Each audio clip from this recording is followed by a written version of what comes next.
I should tell you I'm an environmental economist, so I come from an angle in which we're trying to study behaviour and understand the interaction between people and the environment.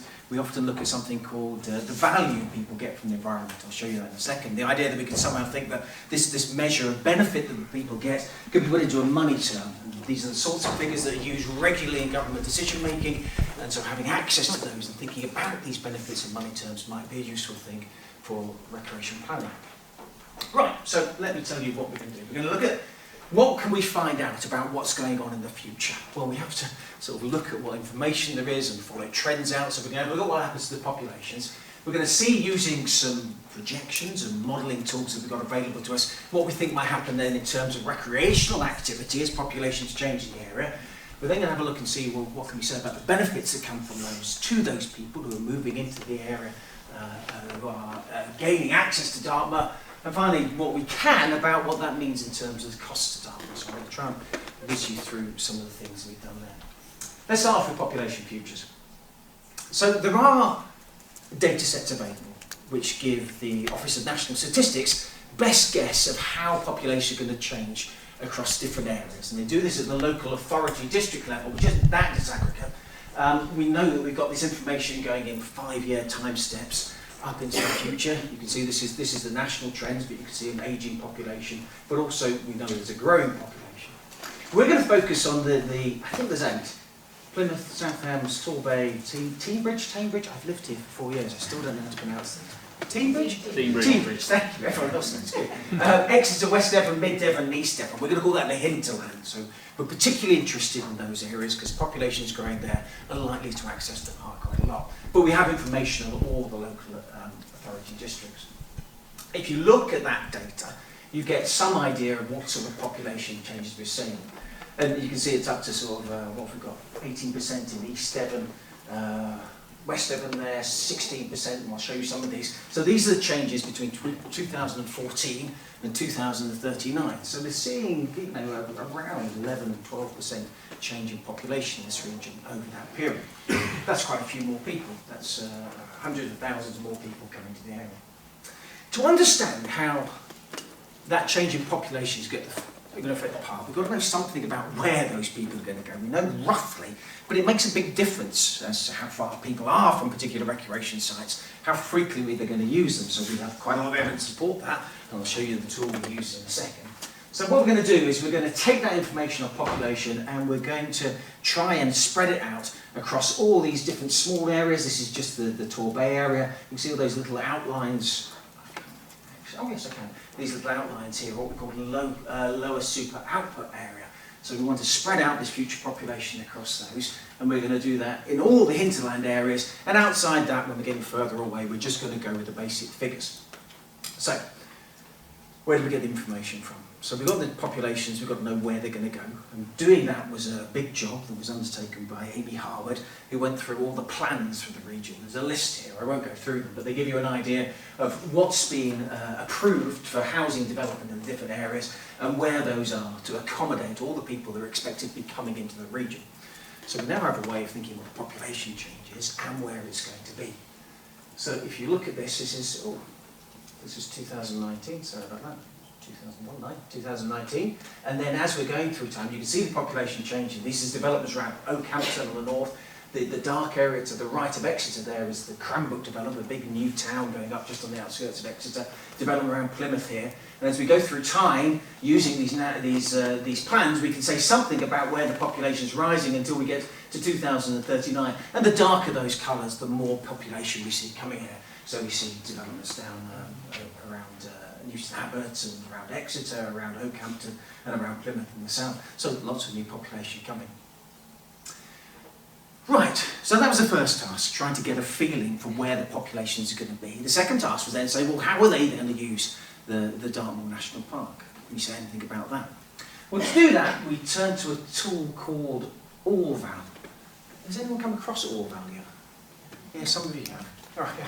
I was thinking of doing, I don't think I've got enough time, but if you're interested, I can show you this. It's a piece of work that I've been working on along with DEFRA for the best part of 5 years now, which is using information from the monitor engagement with the natural environment. This is the big all year round representative sample which goes and asks people how they've engaged with the environment. It does some technical stuff, statistical stuff, and allows us to build a model of how people might choose to go between different sites. So given their characteristics and the characteristics of the different sites, this tool, this ORVAL model, the Outdoor Recreation Evaluation Tool, can tell us something about where a particular person is likely to visit, given the sites around and the qualities of those sites on any particular day of the year. And we can use that to build a picture of their recreational behaviour. It also gives us a chance to get at this idea I talked about earlier, this value. How much benefit do they see?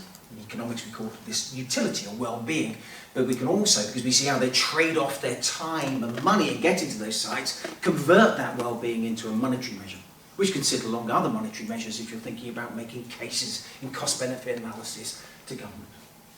So this is the ORVAL tool. It's online. There's an online version of it. So if anyone's interested, let me know and I'll give you the details and you can have a look at the online tool. This is what this base data is driven by, this huge data set of how people have made decisions in the past. So we're using past behaviour to predict what people will do in the future. And we have this map which shows us, as best we can, where all the outdoor recreation opportunities are across just England and Wales at the moment. I have had requests to do it from Northern Ireland and Scotland. Just don't have time, but we'll get there. Okay, so we've got this map. But this is just cutting it out for Dartmoor and seeing all the locations where people could visit. The path networks are in red, the access points are the red dots, and the parks, or the sort of open areas of, including, I think we're just here, aren't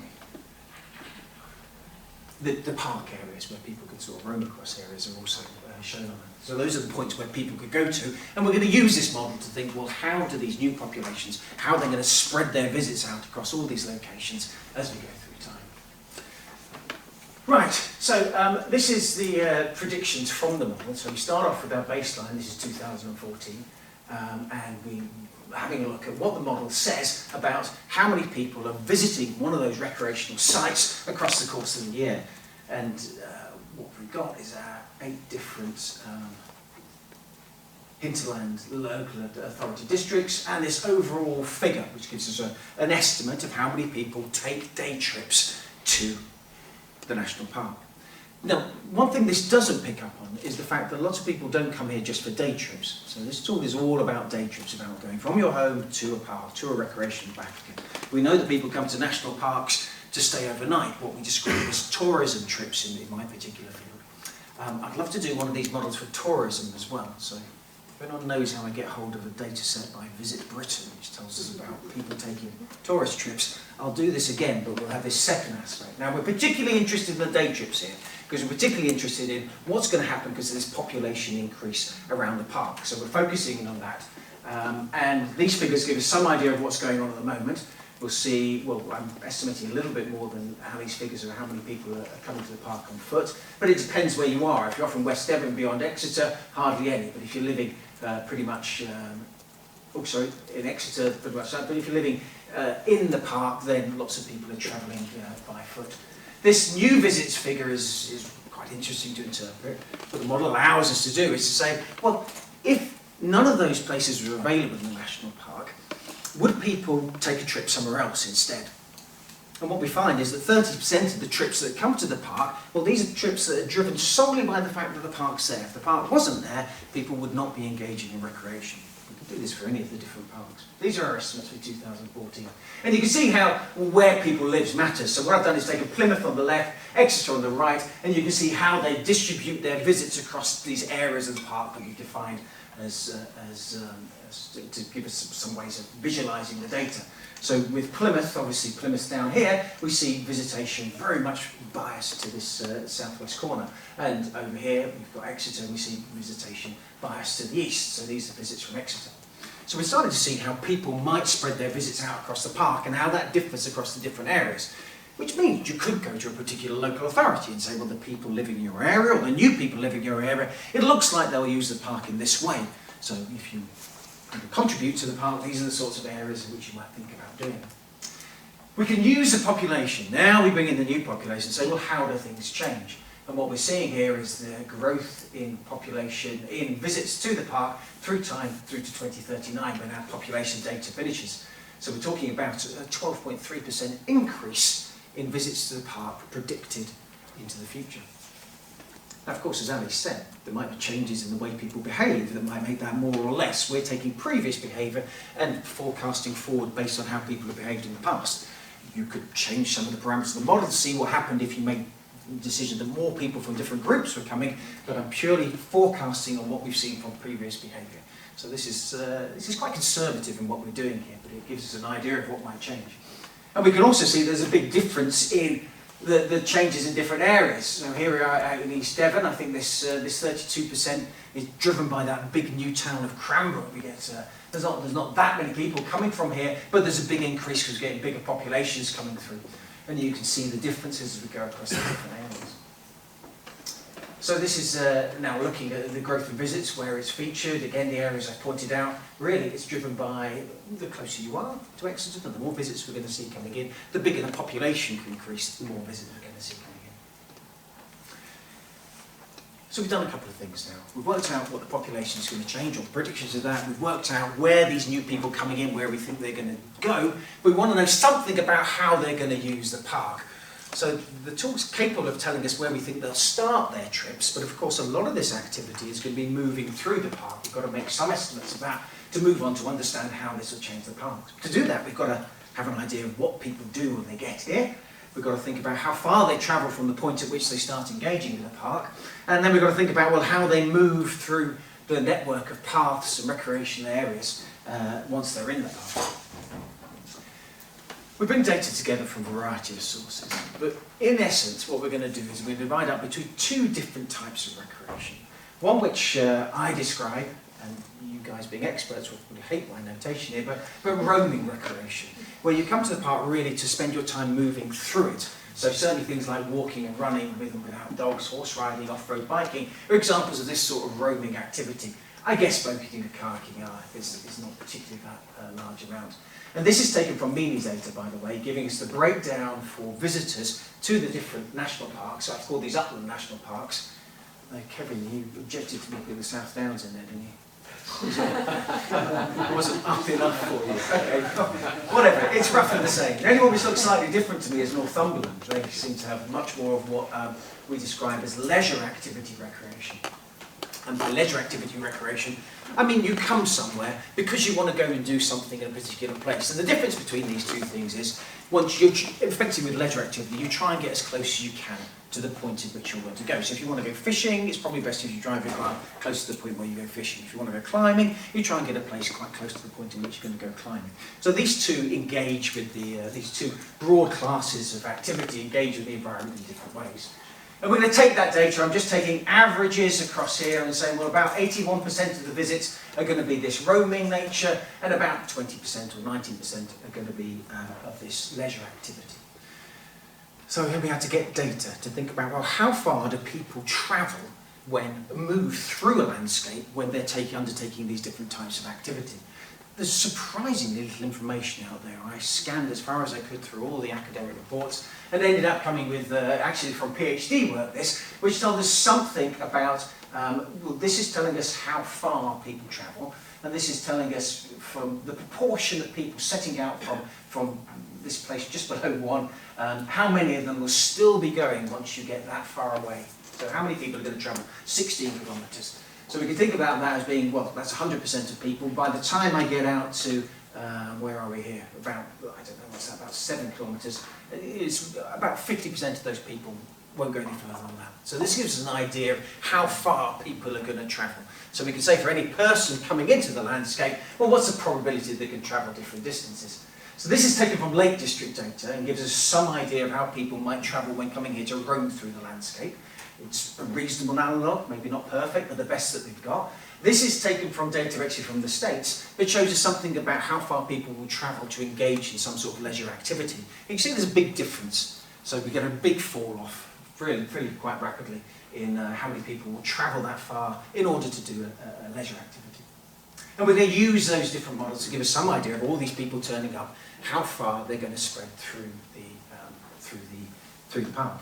That's pretty easy when it's a simple path network like this. The yellow points give us an access point, and we can sort of say, well, someone's arriving here, well, they're likely to travel that. And we can see that this declining size in the red dots shows us the declining number of people who are going to go that far from the bottom access point. We have more problems when we see complicated path networks like this. And in that case, we've got to, again, this is what academics love doing, we've got to think of a way in which we're going to decide how someone setting out on a 15-kilometre walk is going to spread their way through this network. And the way in which we do it is using a model of how people will choose between going in one direction or another direction when they come to a junction. They're very unlikely to turn directly back on themselves, they're more likely to continue straight on. And we can start using this to get some feel about how people might spread out through the landscape. It would be wonderful if we had data sets which showed us what people did and we could start putting numbers to this, but they don't exist anymore, certainly not on Dartmoor. To do elsewhere, I'd love to complete this work. But it starts giving this sort of, we'd call it dispersion, how people come to a point and how they disperse themselves through the network. So this now gives us an idea of the intensity of footfall, and we can see certain points. This is Haytor up here, for example, where I think you're going later on, is that right? So that's very intense. We've got a car park there, that draws people in, and we see lots and lots of football going through those areas. But likewise as well down here they're close to Plymouth, where we see lots of people coming in, close to the car parks, we see intense, and less as you move into the Morgan Road range, into the park. And we can see how, when we bring our new population in, how the intensity of footfall is going to change across the network, which starts allowing us to ask some interesting questions about what that means for maintaining the park, for looking after wildlife. We'll come to that in a second. And of course we can do this for different locations. So if I want to have a discussion with Exeter, the local authority district, well, this is where we're going to see the changes in intensity mostly again, Haytor being hit by it. If you come from Exeter, if you come from Teignbridge, well, again, the same sort of region. If we're coming from Plymouth, well, this is the Plymouth local authority district, we're seeing big increases, but again, down in the southwest. So these are the sorts of capacity that this modelling techniques enable us to, the sorts of evidence that this modelling technique allows us to bring forward. So we've come quite a long way. We know where the populations are going to be. We've got an idea of how many people are going to visit the park, where they're going to go, and how they're going to spread through the environment. From there, we're going to think about, well, what can we say? What evidence can we bring, from the best of our ability, about what benefits those people are going to gain from the park?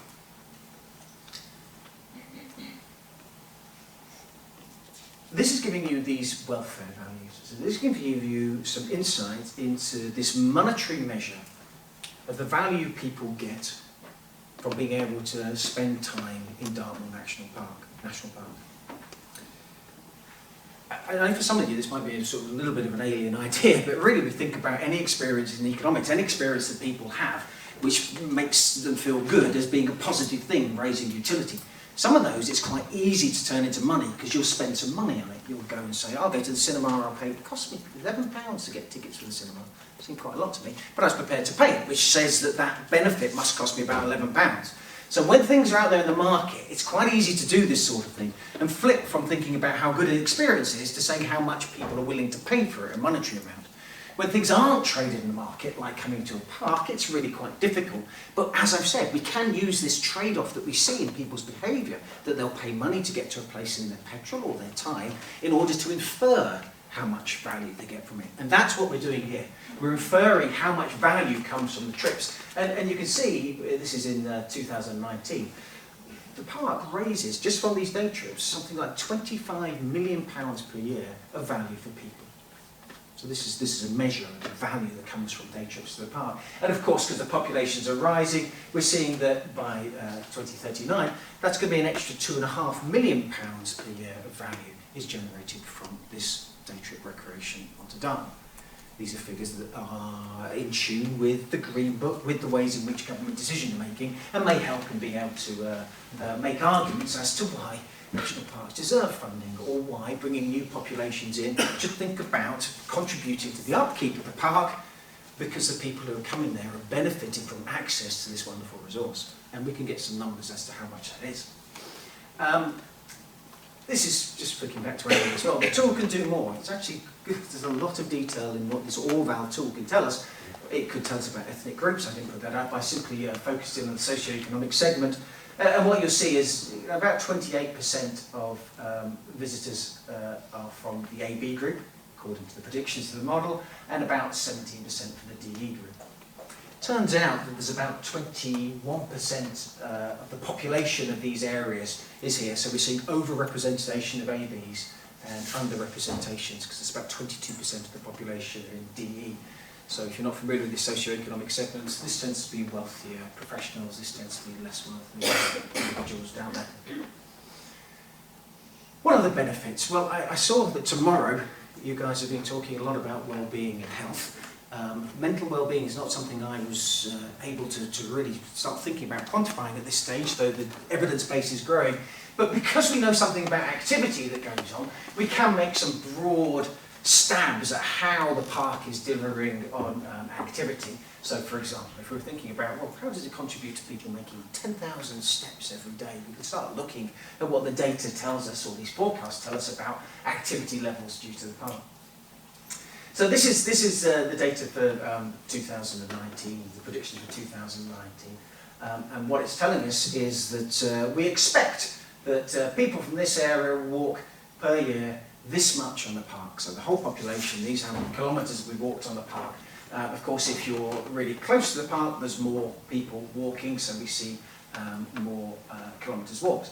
And we can see the number of steps taken on in millions. So this is the number of steps that are generated by having access to the park. We can turn steps into a measure of energy, which is now in kilojoules, and kilojoules into a measure of fat burned. So you are amongst the first people to discover that 129,000 kilograms of fat is burned on Dartmoor each year. I looked it up, and that was equivalent to something like 2 million Devon cream teas. So the question is, we have to find out how many Devon cream teas are consumed at the same time as this. Whether it's a positive or negative, I'm not certain. But it starts giving us an idea. It's probably more interesting. This is per head. So now I'm looking at the different regions and thinking, well, per individual in there. Now, there'll be a lot of individuals who don't come to the park at all, so we're averaging out across that. But you can see for certain areas, so we're getting about 10 days worth of ideal levels per year, per head, activity in the park within West Devon. As we move further away, so this is East Devon, this is out beyond Exeter, less so, but that's because people aren't coming here as frequently. So we can start to say something about activity, to make statements about, well, how much activity is driven by the park. We could do this in more detail, but it gives you an idea of the sorts of things we're capable of doing. Right. I think I'm doing okay, but I don't know what... I am I? About 5. That sounds good. So we've had a look at the benefits. Let's start thinking about the costs to Dartmoor. I mean, one of the costs to Dartmoor is, as Ali's already alluded to, the fact that they have to, as I keep correcting my kids, have to maintain the paths network, which is costly. Could we say anything about how this increase in population is contributing to trampling and erosion? Well, we can say some things. We took some data from a PhD thesis. It's 1981, but it doesn't matter. The data just related the degree of erosion and the degree of vegetation and around paths to the numbers of people travelling across it. It's not ideal. Again, there'll be better data, but it gives us some idea of how visitation and increases in footfall lead to changes in erosion and vegetation trampling. So the sorts of things that come out of that research were that once you get beyond 500 passes per annum, then you get some limitation in vegetation recovery. If you're on a slope over 17 degrees, then that sort of visitation also leads to erosion. So we can start picking out from the data sets we've got, land height and land slope, and as a consequence of that, see locations which are likely to be susceptible to this sort of erosion as a consequence of increased footfall. So the darker colours here are showing the steeper routes, and these steeper routes tend to be locations in which you might get that erosion. In fact, we can go further than that, and we can run out our models for activity across here with those slopes on it and start saying something about the levels of erosion and, I noted them down because I couldn't remember the numbers and I should have put them up.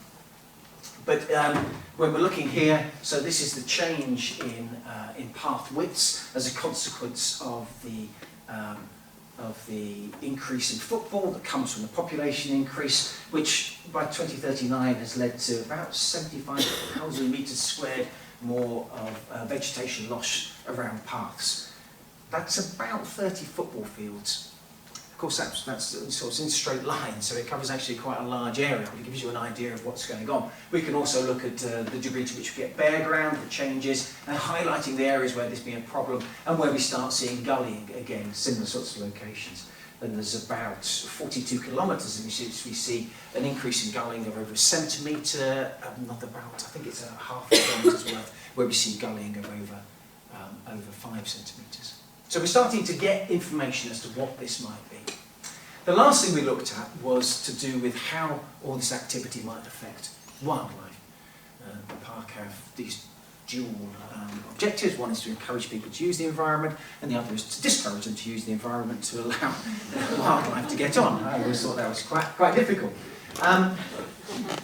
Again, evidence as to how recreation impacts on wildlife is not great. So we reviewed everything that we could find about how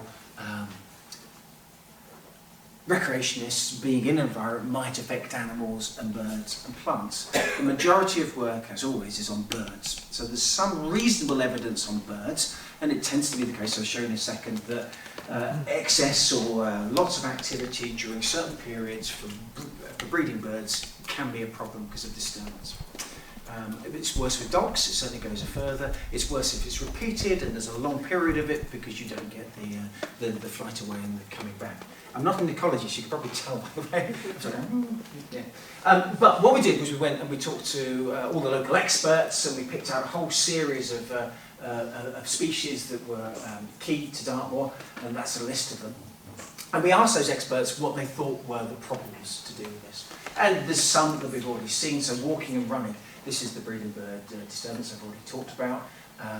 It's about what we see territories being smaller and less area being taken by birds when they're close to these recreation sites. There's trampling of vegetation for rare plants is a problem. Dog walking sort of increases the impact of flushing birds. Cars on roads is problems with birds, otters and bats. These large events which prolong displacements of animals because you get hundreds and hundreds of people heading across the moor. Rock climbing is a problem on the rocks, and increased wildlife watching unfortunately also has the effect of disturbing wildlife. There's some specific concerns concerning kayaking with dippers, caving with greater horseshoe bat, recreation plantations for the nightjar, and geocaching activities for ring ouzel. So when we looked at all those, you could see which species were probably vulnerable to this sort of activity. And we looked at the distribution of those species. This gives you an idea of where those species are. They're hotspots across the park. And we then overlaid models of where we would expect to see increased visitation. So we're going to see some increase which can affect those hotspots. And you're going to get things like this. So the Dunlin, that's its hotspot, but really there's no increased vegetation right down the High Moor. A lot of increased visitation across key locations for it. It's a source of real concern. There are particular locations as well where we might be really worried. This, I believe, is Barrator, where we're getting lots of increase, and these are important sites for cuckoo and dipper. This is the Dart Valley, I think, correct me if I'm wrong, thank you. Wood warbler, cuckoo, dipper, important species there. This is, I'm not quite certain, but nightjar, ring ouzel, red grouse and cuckoo in that area. This is Haytor, I know that one. So there we go, ring ouzel and cuckoo. So there are some real locations where we can say there's this crossover between increased activity and species of concern. Which leads us to think about what you can do to mitigation. Again, these are coming from the experts, and this is exactly the sort of things Ali was talked about. So we've got access restrictions, especially during seasonal periods of breeding, enforcing dogs on lead policies, vegetation management, increasing the sorts of vegetation required for breeding, and large event management, trying to avoid important locations.